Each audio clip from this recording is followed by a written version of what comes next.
Here's your Storm Track 7 forecast. Good afternoon and happy Monday, Eastern Iowa. I'm Storm Track 7 meteorologist Danny Cassidy. Well, the next 3 days are going to be quite eventful in terms of weather, so hang on to your seat because it's going to be a long one. So for today, we do have a heat advisory for the rest of the day after those showers and storms move through this morning.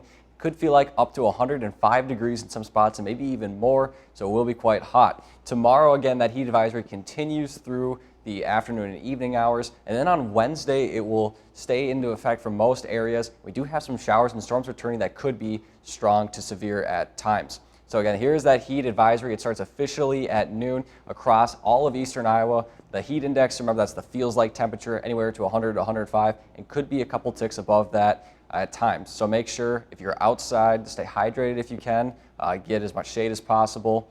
And also, if you are able to stay indoors, crank up that AC because it's going to be a very hot next couple of days. So this is kind of the temperature and cloud cover layout for the next few days. So this is future track here at noon. So the showers and storms that were off to the northeast, they start to move out here.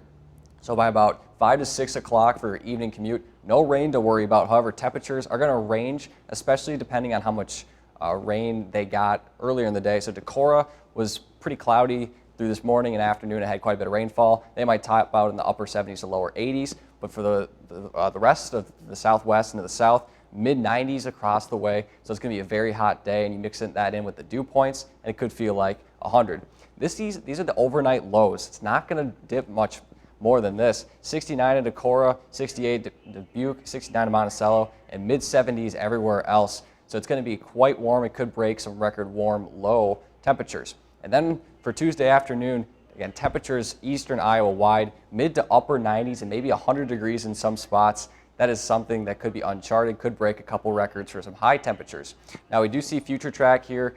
Wednesday morning, some of those showers and storms do move through. So if you have to drive early on Wednesday morning, you could see a couple of showers and storms, but those will redevelop Wednesday afternoon into Wednesday evening. And this is why we are under a level 2 risk for severe weather. And we don't know the specifics of what could be involved, but damaging winds, large hails, and an isolated tornado isn't out of the question for now.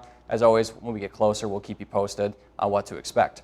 For today, high temperatures in the mid to upper 80s to the north, low to mid 90s to the south. Again, it's going to be scorching heat. Make sure to stay plenty hydrated and crank that AC while you can. For tonight, lows will be quite warm. Low to mid 70s across the way will be partly cloudy. Will still be humid overnight and will be breezy with those winds out of the southwest around 10 to 20. City by city forecast for Waterloo, Dubuque, Cedar Rapids, and Iowa City. Tomorrow will be the warmest of the week, mid to upper 90s, maybe breaking 100 in some spots. Wednesday will be our quote unquote cool down with upper 80s and lower 90s for high temperatures. After that, we do dry out and become a little more June-like with temperatures in the mid to upper 80s through Father's Day. And then the start of next week, we could see some 90s return as well as some scattered showers and storms.